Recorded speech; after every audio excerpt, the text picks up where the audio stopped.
सन्माननीय शरदचंद्रजी पवार साहेबांनी काल एक स्टेटमेंट केलं की मूळ ओबीसींनाच स्थानिक स्वराज्य संस्थांमध्ये आरक्षण द्या, कुणबी समाजाला नव्यानं प्रमाणपत्र घेतणाऱ्यांना देऊ नका, अशा पद्धतीचं त्यांचं वक्तव्य काल स्पष्टतेनं मीडियात झळकलं.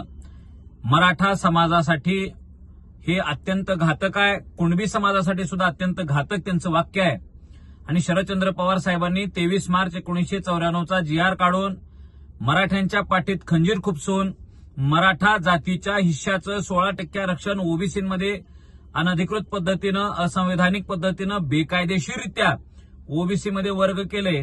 तेव्हापासून मराठ्यांचा जो काही घात झालाय तो आता सन्माननीय एकनाथ शिंदे साहेबांनी सुधारून किमान ओबीसी मधल्या 83 क्रमांकावर असलेल्या कुणबी नोंदी सुद्धा शोधून त्यांनी दिलेल्या आहेत. आणि त्या सुद्धा जर तुम्हाला नको असतील तर शरद पवार साहेबांना मराठा समाजाचा तळतळाट आधी लागलेलाच आहे. यापुढे सुद्धा त्यांच्या पिढ्या सुखानं खाणार नाहीत, हे त्यांनी एवढं लक्षात घ्यावं. माझं सन्माननीय शरदचंद्रजी पवार साहेबांना सांगणं आहे की पवार साहेब, तुम्हाला जर काही चांगलं करता येत नसेल तर तुम्ही मराठ्यांच्या पाठीत पुन्हा पुन्हा पुन्हा पुन्हा पुन्हा पुन्हा खंजीर खुपसू नका. आणि मला एक सांगा, तुम्ही मराठा जातीसाठी आजपर्यंत नेमकं काय केलंय? पण तुम्ही भावनिक करून, तुमची काही प्रस्थापित माणसं पुढे करून मराठा जातीचं मतदान तेवढं घेतलेलं आहे. तुमच्या पिढ्यांचा, तुमच्या खानदानीचा उद्धार तुम्ही करून घेतलाय, तेही मराठा जातीच्या नावानं करून घेतलाय. आणि शरदचंद्र पवार साहेब, जर आज आम्हाला काही मिळत असेल तर त्या मिळत असलेल्या ताटामध्ये तुम्ही माती कालवू नका. माझं पवार साहेबांना सांगणं आहे की तुम्ही म्हातारपणी मराठ्यांच्या शिव्या खाऊ नका.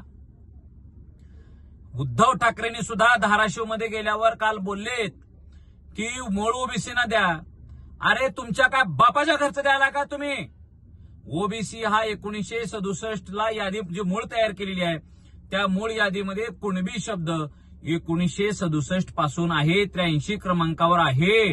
आणि जर ओबीसी मधल्या ह्या कुणब्याला राजकारणापासून तुम्ही वंचित ठेवत असाल तर तो संविधानाला अनुसरून तो निर्णय नाही. तुम्ही जातीवाद करायला लागलेला आहे, तुम्ही ह्या समाजाला तुम्ही टार्गेट करायला लागलेला आहे. आणि म्हणून शरदचंद्र पवार साहेबांच्या पाळ्या मुळ्या खोडून काढून मराठा समाज ठेवणार. आणि मनोज जरांगे पाटलांना आता जाणीव होत असेल. मनोज जरांगे पाटील म्हणाले होते की काय ऊर्जा आहे साहेबांची, काय ऊर्जा आहे साहेबांची. आणि त्या पवार साहेबावर त्या 93-94च्या GR वर 23 मार्चच्या एकदाही बोलले नव्हते. आता काही दिवसापासून बोलले ते पाटील. पण त्याच शरद पवार साहेबांनी एवढ्या संघर्षातून मिळालेल्या कुणबी नोंदींच्या संदर्भात सुद्धा किती घातक विचार ठेवलेले आहेत हे आता मनोज जरांगे पाटलांना सुद्धा लक्षात येईल. मराठ्यांना तर आधीच कळालेलं आहे.